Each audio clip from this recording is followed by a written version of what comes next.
Christmas. Hope you guys had a good Christmas. Hope everybody's well. I think Brian filling in for me last week. I think Jones filling in for me on Wednesday. And then we're going to have, best ofs? Which will be nice. Nice to relax, man. You know what I'm saying? I'm going to hear today and tomorrow. Are you guys doing anything? Like, what do we have going on around town? I know they're doing something big. Like ABC's got their, countdown to country Christmas or whatever, or New Year's. Are you guys doing anything crazy? No. It's amateur hour. I tend not to do anything. Anyways. Like New Year's and any Jimmy Buffett concert. Of course, you don't have to worry about Jimmy Buffett concerts anymore. No. So we're safe there. So I don't everybody's like, what are you going to do? And I'm like, nothing. I'll probably be in bed by 9 o'clock. Yeah, isn't that sad? Super sad. I used to get sad about it, but I'm not anymore. Yeah. I'm right there with the Gen Xers who post and say, you know what, old people, back in 85, when you went to bed at 8 o'clock, you were right on. Yeah, you were. I got news for you guys. Everybody's like, what do you think it's going to be? I'm like, it's going to be, I don't know, Thursday? Something happen? Let's hope not. Like, do we wake up and you're like, oh, my God, it's Wednesday. What? What's this day now? There's a new day? There's a new day. Remember what happened in New Orleans, man? That's my fear, because I saw that they're canceling a lot across the world because of fear of potential terrorist attack. Yeah. You can't let them win, but at the same time, yeah, I get it, but no, you can't let them win. We don't party over here. It means we've got to go over there to party. Yeah. And I know they're dropping, is it 2 balls this year? One is going to be this new one that they've designed that's super. This one's good. Are they still going to have the CNN people getting hammered? That is kind of funny when they get drunk. Yeah. It is a tradition. Absolutely. Oh, my God. Look at Kathy Griffin. You is ugly. I freaking love CNN's coverage. Yeah, their coverage is pretty good. You guys can hate them all they want, but I got news for you. It is hilarious because they get hammered. Andy Cohen and Anderson Cooper. Yeah, they get totally, and they get just ripped and say just wacky stuff. I knew that. That chick from Real Housewives, her boobs are fake. She's a their chief editor is just watching this going, please, please. Well, remember, it was either the new year before this last one, CNN decided to, tell them, no, you can't drink. And it just sucked. No. Nobody watched. Yeah, nobody watched. Yeah. I mean, you guys want to, I've been saying to myself, you know what? We should have drunk news. Okay, so let me tell you. We do every half hour. Yeah, we do. Well, let me tell you guys what happened. You guys want to know, don't drive drunk. So it's going to be cold outside. I was cold once. You guys want to start a business? You're my best friend. The only thing that cracks me up on the CNN coverage is Andy Cohen's got a big thing with Patti LaBelle. And so he always goes to Patti LaBelle's house, and she's showing the world what they're having for their dinner, as if she cooked it. Oh, like she's like, I slaved over it all day. Yeah, she hasn't cooked anything in probably decades. She didn't even know they had... She didn't even know. She didn't even know they had... I didn't even know I had a kitchen. Right. Imagine that. They usually have Sherry O'Terry on, man. Sherry O'Terry She's funny, too. Cracks me up. I love that. But I know here we've got it's Broadway. Oh, yeah. Have you ever... You guys, I'm sure, have you been to... Belle, you've probably been to Broadway on New Year's, yeah? No. Okay. No. In fact, back when I worked at KDF, that building was on 2nd Avenue, and it was perfect vantage if you climbed up on the roof to see the fireworks from the bridge. So there was literally no reason to go down to Broadway and deal with all that mess and end up having to take a break and jack somebody in the jaw for, doing something stupid. Yeah, it's amateur hour. I never do that. I'm like you. I'll probably pass out. Like Charlie wants to stay up, but we let her stay up till, but she'll stay up anyways because she's like me. She doesn't sleep. We have to fell her with the darts some nights. We're like, but the other kids, they'll go up on the roof and they'll try to watch. They can see some of the fireworks and stuff, and they'll go because we're on Broadway, so it's it's pretty always kind of crazy, anyways. But it also depends on the cold. Yeah. This is the first year. I mean, Belle, I might be wrong, but I think this is the first year in a while that Keith Urban hasn't played the New Year's Eve bash. Well, he's played the last 3, hasn't he? I think more than that. But, they got I got to look it up who's So here's this is the New Year's Eve Nashville Big Bash, brought to you by Keith Urban. There he is. He is? Yep. Jack Daniels New Year's Eve live Nashville Big Bash, Bicentennial Capitol Mall State Park free. You've got Lainey Wilson, Jason Aldean, Bailey Zimmerman, CeCe Winans, the Fisk Jubilee Singers, and then down there they've got. Or was this last year? I think that's last year. I don't think Keith Urban's doing it this year. No, it says ring in 2026. Huh. So I stand corrected. we end the year with headliners Keith Urban, Kane Brown, and Jelly Roll. He's got to be closing that show, though. You think?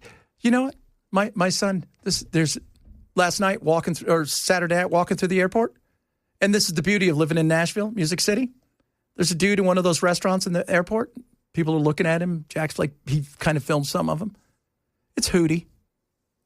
Singing songs. Darius Rucker. Yeah, just rocking out. Getting ready for his plane. He's got his guitar. He's like, I don't know who that guy is, but people are looking at him. I was like, that's Hootie. He goes, who the hell's Hootie? Because they the don't leader know. of the Blowfish. Yeah. And I played, and he's like, oh, I know that song. I only want to be with you, because they sing about the Dolphins, Dad. It's my kid for me. Bought me a shirt at the airport. And somebody did say, at least he didn't buy it here in Nashville. I thought, you're right. You're right. That was my Christmas gift.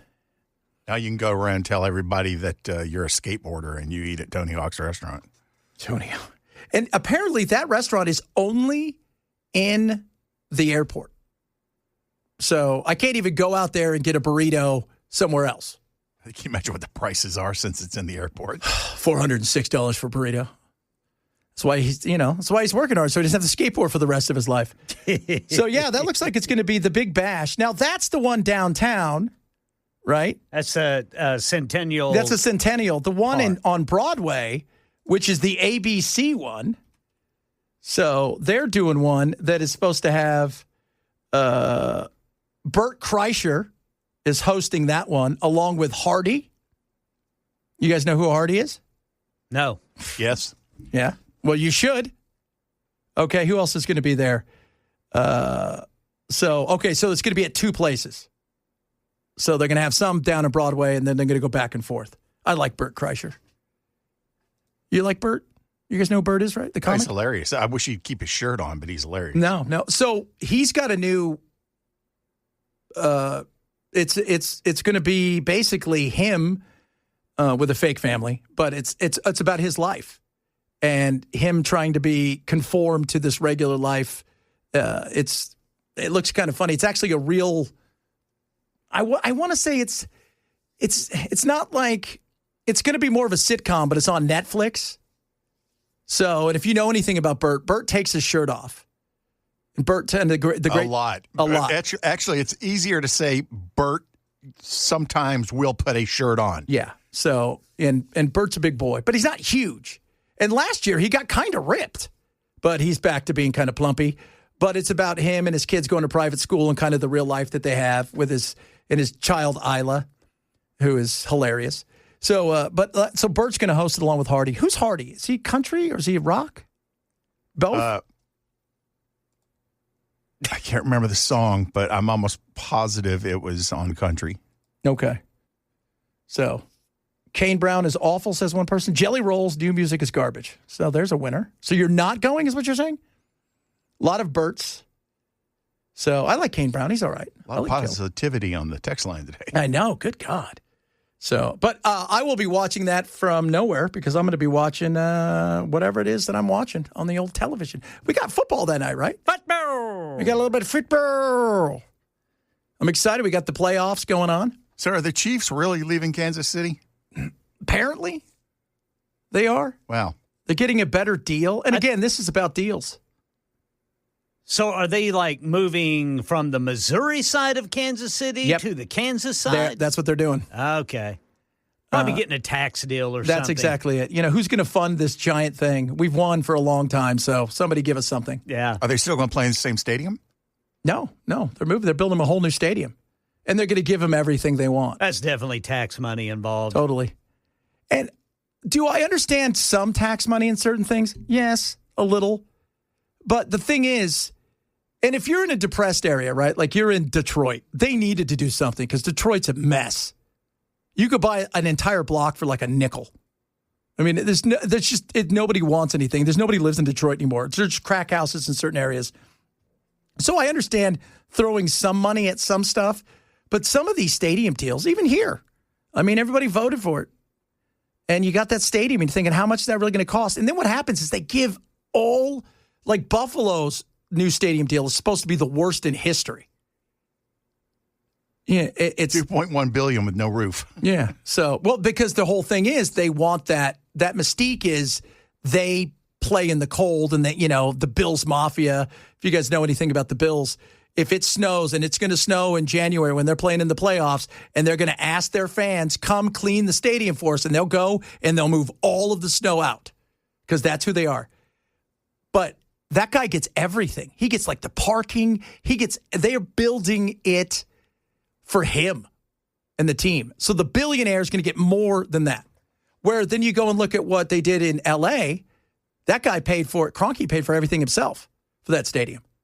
That's why it's $5,000 for a beer and $600 to park. It ain't free. Never, ever will my mom say she ever allow the kids to go watch a game there where she's not. It'd be cheaper to Uber them from Orange County to L.A. because it was hundreds of dollars to park. That's insane. More expensive than the ticket in some areas. That's just nuts. Parking's where it's at. Telling you guys, that's what we need to do. We need to get some parking things. We do. That is so where it's at. If you guys have, who is it? Frank McCourt ruined the Dodgers, LA Dodgers. When he sold the team after he drove them into the ground, he made a ton of money off of it. And he, by the way, financed everything. He got to keep a vast majority of the parking as part of the deal. I'll give the team up, but I want the parking. And at $30 a pop for 30,000 cars a night, you do the math. That's a good life. I don't need that much, because I didn't win the Powerball. I tried. I did. I didn't win anything. I think I won $4. Should have gone to that little store outside Little Rock. Yeah, who is it? Bobby Bones, the country guy who won Dancing with the Stars. He's joking that he won it, and people are kind of buying into it. I'm like, he didn't win the Powerball. He could have won $1, and you guys are buying into it. $900,000 a night. That's not bad. $30 a pop. That's not bad. That's good money. Good God, that's good money. For a parking area? Mm-hmm. For Dodger Stadium. That's what he got. Wow. For selling, when he sold the team, you got to keep the parking, the vast majority of the parking. Oh, man. And that's how he made a lot of his money as a real estate guy. You remember, was it Fargo? Wasn't that all about the parking spot? Remember, he found the perfect parking spot and they were going to build there in Minneapolis? It's simple and easy, right? It's simple. You build a 3-story thing, you charge somebody, I went to pick up Jack the other night. It was $15 for like 20 minutes. That's insane. It's crazy. It's where it's at, guys, the parking, because it's concrete, it's the white paint, and somebody working at the booth. What else do you need? Well, you don't even need to pay somebody at the booth anymore. You just have the QR code. The QR codes, that's and right. You got a security guy that does the rounds and double checks everything. See, that's it. We're coming up stuff, guys. 2026 here. We're thinking of things. We're building out a new business. I'm thinking about starting a preschool for Somalians. You guys tell me what you think. Who's the captain now? Mm-hmm. Yeah. I can get you some federal funding for that. Could you? That'd be nice. All right, coming up, we got some more White Woman Wednesday for you, among other things. You may see the show. We always say Shea Money, go to the podcast. Chad Benson Show, Super Tech 997. No, we're not going to be here Wednesday. Doesn't mean, last week we didn't do One Hit Wonder Wednesday. We also didn't White Woman Wednesday. So I want to make sure we make at least one of those up to you. One thing I realized recently that made me really upset was how many men will still date conservative women. I talk to a lot of people when I go to the bars, and this one guy was going on and on and on about how he doesn't care about the women's political affiliation that he's going to date. And the reason why is because in a city like Chicago, he was reasoning that conservative women probably have less options, so he just goes for them anyway. And the thing that disgusted me about what he said is that conservative women are easy to mold, so it doesn't matter anyways. While this might be true, it still suggests a certain level of compromising his morals to date somebody. It's funny because while I wouldn't have any problem with him trying to convince these women to not be conservative anymore, the way he was coming at it was very much a sort of like, he doesn't have respect for women, so it's of course easy to convince them to do whatever he wants. Like, it was very much from that sort of angle. So anyways, a lot of men will date conservative women, especially liberal white men, because to them there's functionally no difference between the two parties. They benefit from society regardless. It doesn't matter. Why would they limit their dating options? And that is really unsettling to me, and why I am very careful with who I go on dates with. That's right. Even liberal white men suck. I think there is caution imposed upon her when it comes to the people she goes out with. Yeah. I love how each week she has a different experience. Oh, yeah. I've never seen anybody who's gone through this much hell and survived. Her trauma. Her trauma must be huge. Oh. I want to see her therapy bill. Oh, huge. The therapy bill. Are you kidding me? That person is building a second house in Maui for liberals. They are.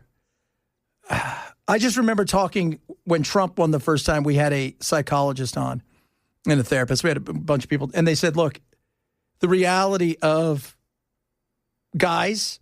The right comes in, and the left doesn't like to understand, acknowledge this. They come in. What they want is, I have a problem. I want to deal with it and go from there. Let's get it done.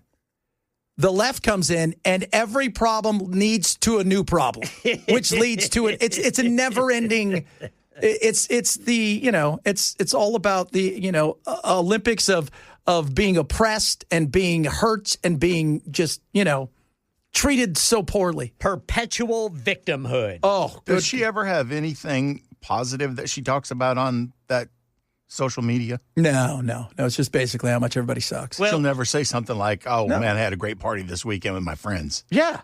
Never. Now, she did say she supported the white male who tries to talk conservative women into being liberal. But she did say she appreciated that.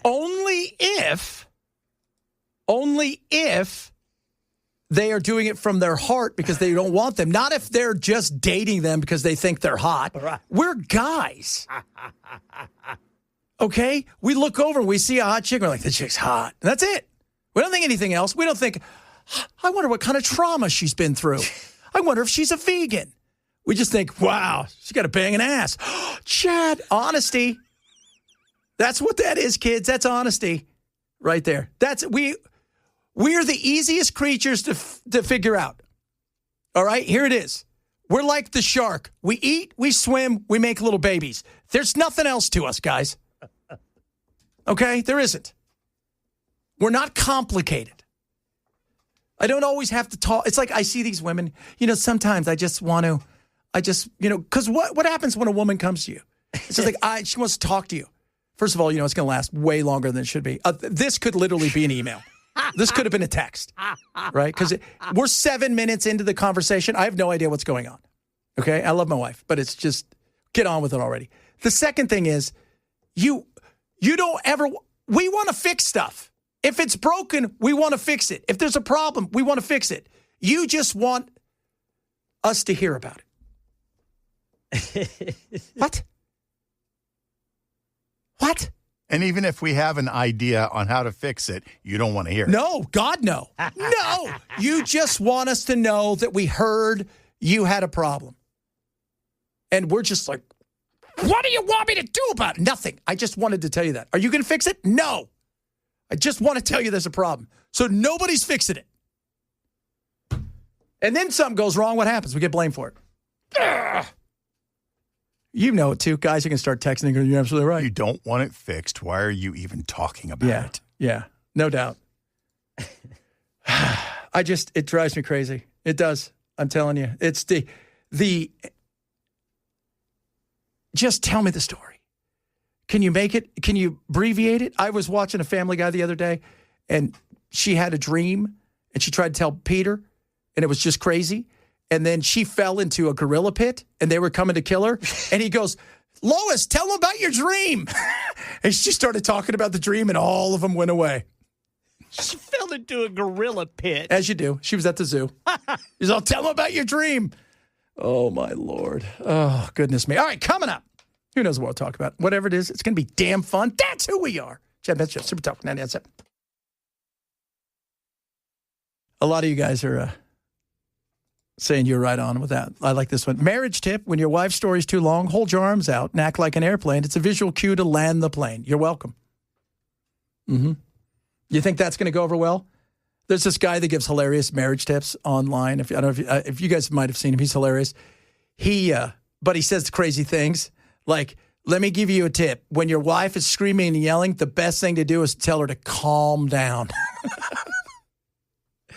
He's kidding, of course. Speaking of kidding, Rob Schneider. You're either with the Liberal Party and you take a Mark Ruffalo. He could say whatever he wants against Trump and he'll still get work as an actor.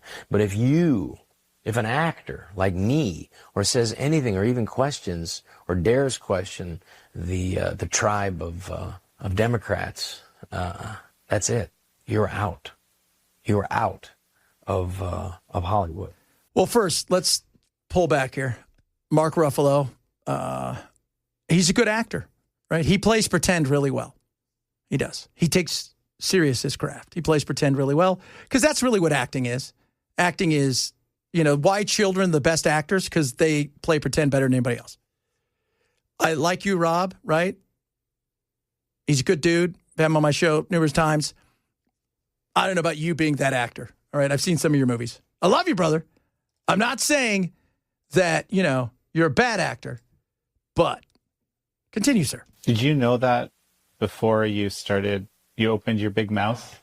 Well, not to this extent. Mm-hmm. I mean, when Hillary Clinton lost the election and I tweeted, I haven't seen the Democrats this angry since we freed the slaves. That was something that went pew everywhere. Mm-hmm. And then, they didn't like that. I remember my old boss at Saturday Night Live, Lorne Michaels, would say that the Democrats are more sensitive and they don't have quite the sense of humor to laugh at themselves as Republicans. And I think he was right. I think that's true. I do. Now, I think that has changed since Trump's been in office. I think a lot of people out there, especially when it comes to Trump, you can't poke fun at, Trump. And people get all upset. And here's the thing. You can't take it personally. I get called stuff all the time. Do I take it personally? No. I mean, you can't. And you should be able to laugh. I've always said, the more that you can laugh at yourself, the more that you're well-adjusted to handle things. If you're sensitive all the time about, things and always, that's not a good place to be. You're living in too much of emotion. I don't do the emotion thing with that. That's not, because I'll say some stuff. Like we poke fun at Trump for the whole renaming of the Kennedy Center because it was funny. Yeah. It's going to be great. Some people say I should be on Mount Rushmore. That's it's out there. He's just dreaming. He's trying to figure out where he could build his statue. He is.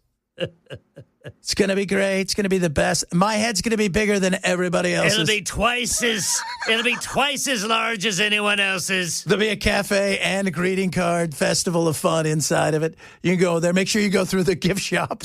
He'd put a gift shop in there if he could. If he could put a gift shop at the White House, like a real gift shop, he would. It's funny. Don't say anything about our leader. No, it is. That is funny, though. He would. I saw somebody the other day who had done a mock-up in clay of Trump as the fifth head. Where did they put it? I think they put it on the left side. That's right. Wherever there's the biggest side that you could put a head. That's it. If you could put it over here, then, that's what you want. If you could put it, he's got to have, because it's him. I mean, my God, look at what he's doing with the ballroom. You can land an airplane in that thing. And we're Maybe he going plans to. Yeah, he does. I'm going to keep my airplane in there that they gave me from Qatar. They gave it to me, not them. You know that's what he wants to. He wants, like, you know he's trying to figure out how he could take it. Yeah, because legally, you, as a president, you cannot keep a gift over a certain amount of money, can you? Yeah. You know, it's like even with the whole, the plaques. Like, what's that about? Trolling. It's all it is trolling. And then the next guy's going to come in and take something down. Like, why? And it's so bizarre, some of it. It is. And I like it. Like, I like a lot of what he's done. I think it's been good. And I also think there's some stuff in there that I question. And part of that is because I don't look as Trump. I look at it as the office itself. I think the office should be above a certain level of certain things, if that makes sense. I think when Trump goes to some of these levels, I think he comes down. When they go after him, you know, in certain ways, I think that it hurts the office and it hurts, you know, all sides. It is funny. He put some plaques. Reagan was a big fan of Trump. That's what he put. Reagan was a big fan of Trump. He liked me. Reagan was, and he talks about himself now in third person. They're always coming for Trump. You're Trump. Oh, my Lord. That is funny, though. So, Jimmy really likes you. Jimmy would like to ask you out. yeah. Somebody said, wherever there is the most sacred to the tribe, that's where he'll want his head. Is this your tribe? Fantastic. Is it sacred here? Yeah, this is where you buried your dead. Don't worry, I'm going to put my head on it. I hear there's oil. Totally. Even today when he was talking about blowing up that thing in Venezuela, he's like, we think they're doing some stuff in that. What do you mean you think? That's what, I mean, that's not, we're not doing you think.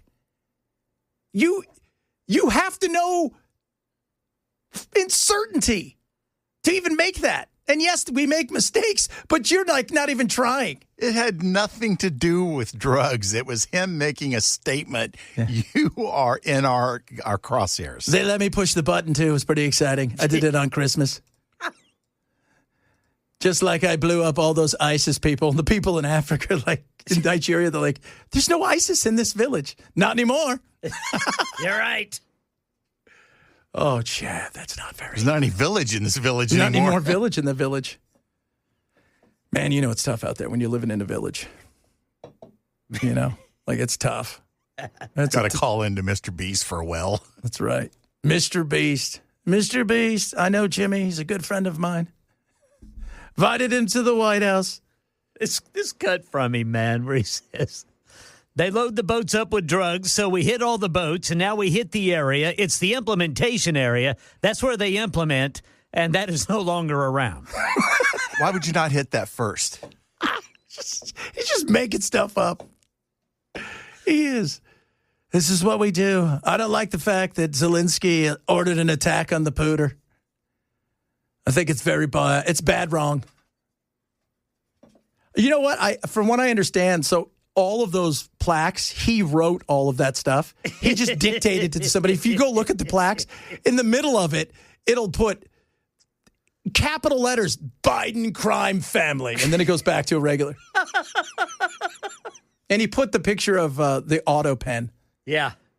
As if he's not pardoned people. That's not a good look either. It's not.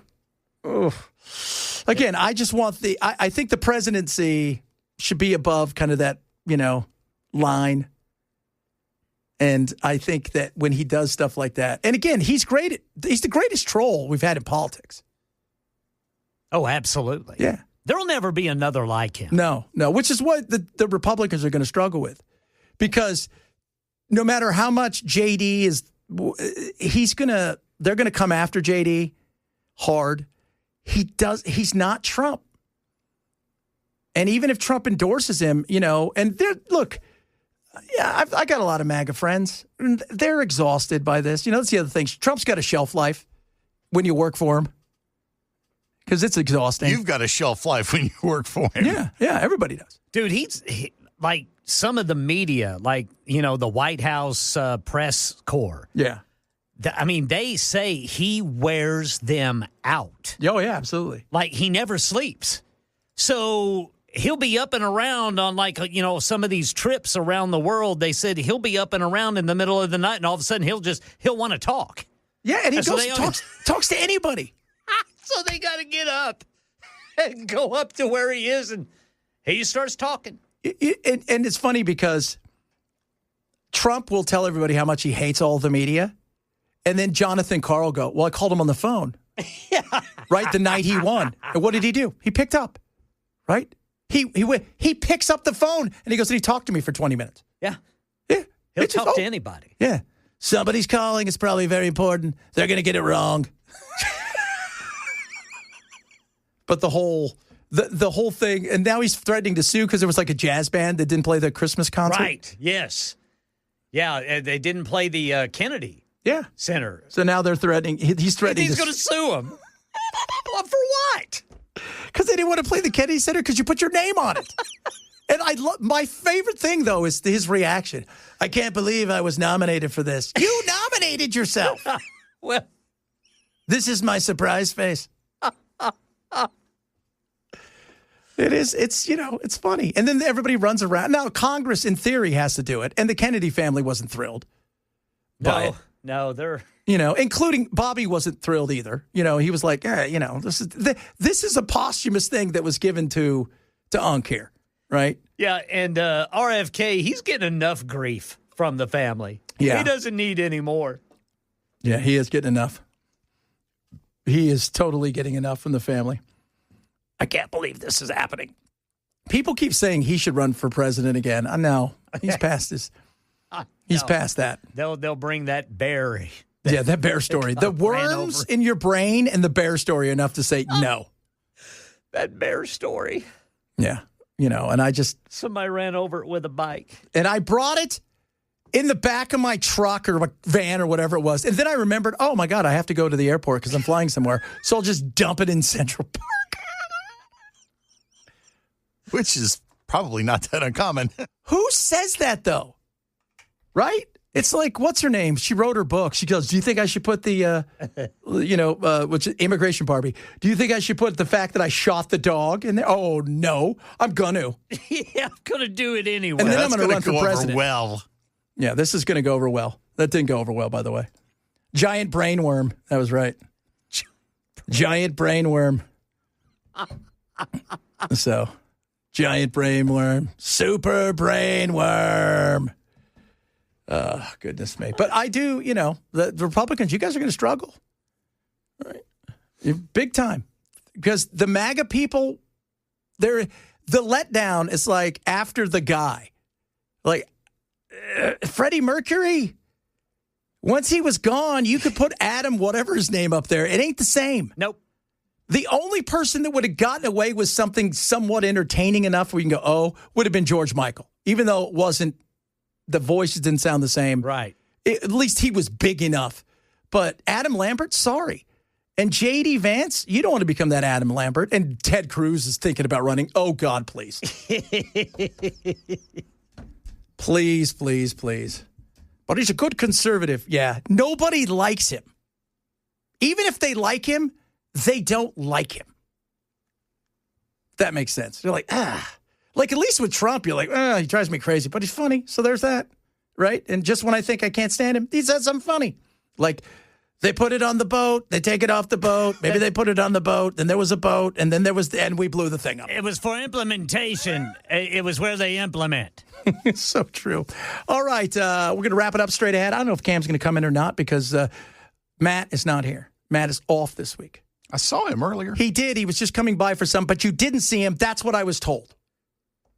He wasn't here, but Cameron is here. So maybe he comes in, maybe he doesn't. Chad Benson Show.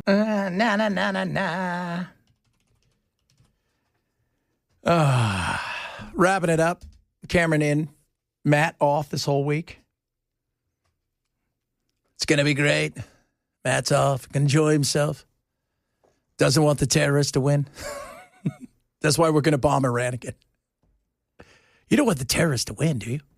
No. Nobody does. I'm pumped. It's the new year. I get excited for the new year. As I get older, the Christmas stuff. I love that for the kids, right? Because I like to see their faces and it's all that. It's just they're super pumped. But for me, I'm excited. So tomorrow, it's obviously Hot Take Tuesday. We'll have more White Woman Wednesday, but we're doing it on Tuesday. But we're also going to give our predictions for this year in all things. Politics, pop culture, all of that stuff. We'll look back at some of the people we lost this year. Bridget Bardot passed away. Yeah. What's his name? Died from The Cure. Yeah, the guitarist, wasn't it? guitarist. The guitarist, yeah, he died. He started out as a tech for them in '85, and then he would fill in with them, just from time to time. So in 1990, they just said, "All right, dude, you're a member." Yeah, you want to be a part of the band? That's how Billy Powell joined Leonard Skinner. Yeah, I mean that's sometimes that's the way it is, right? Because they're short somebody, and you're there a lot of times, and you could play their music. You just want to hop on and do this. Sure, I got nothing going on. Because I drove here in a van with you guys. He was young, man. Yeah, he was 64. Yeah. What did he die of? Did he have cancer or something? It seems like that was the case. Yeah. I got to look at that. And Bridget Bardot died. She was, 92, 91? Man, she was gorgeous in her day, she was. boy. Very gorgeous. You can't really look at that as a negative, though, because that 91, that's a pretty good run. That's a hell of a run. Yeah. Well, that's true. I mean, it's not like it snuck up on her. No. Like today, if somebody came to you, unless you're 91, right, and they said, hey, 91, that's going to be your checkout date. You're like, all right. I mean, that gives me some time, Gives me, almost 40 years. I'm good with that. So, but, some of these people that pass, and you're like, wow. Because you get into that thing now where, look, when you're 25, you're like, so-and-so died, what did he die of? I'm like, because like that actor that died last week that was 36. Yeah. I forgot his name, but. There was, you had a couple. You had the guy that committed suicide. That was a little different. I think that's what happened. There's been a couple of them that have, you're just like, oh, and some that had cancer early on. Yeah. And you're like, whoa. Well, and I'm telling you, man, I can't get over the way Gene Hackman died. Yes. That's awful. Well, and Rob Reiner, too. I mean, these long careers, these lives, especially Hackman. He was in his 90s, right? Yeah, he was in his 90s. And this is how he goes. Yeah. But what his wife had, she had hantavirus. And then she collapsed and she ended up dying. And because he had, was it dementia or Alzheimer's? Yeah. He didn't know what was going on. Yeah. And so he just died along with the dogs. Yeah. That's a nightmare. That is a horrible nightmare. But go ahead. I just, like you said, she was 91, Bridget Bardot, smoking right. And she was surrounded by family. Not dying in a room by yourself when your wife's dead in the other room. That's a good way to go. When you're 40. Yeah, when you're 40. Ooh, good God. Yeah, Perry Bamonte, the keyboardist and guitarist for The Cure, it just says he passed away at home from a short illness. Yeah, usually I haven't seen what the illness is. The cancer or something like that. Probably. Horrible. But tomorrow, we're going to have a lot of fun as we wrap it up. Tomorrow's our last show of 2025. So we're going to have predictions, hot takes, more White Woman Wednesday, and who knows what else. Who knows what war will start tonight. Ken will do the news drunk. It's going to be great. 3 people from Kenya. They did something. We're going to go after the Kenyans next. They were implementing things. And I've also put my name on the Golden Gate Bridge. It's the Trump Bridge. You guys have a good one. We'll do it again tomorrow.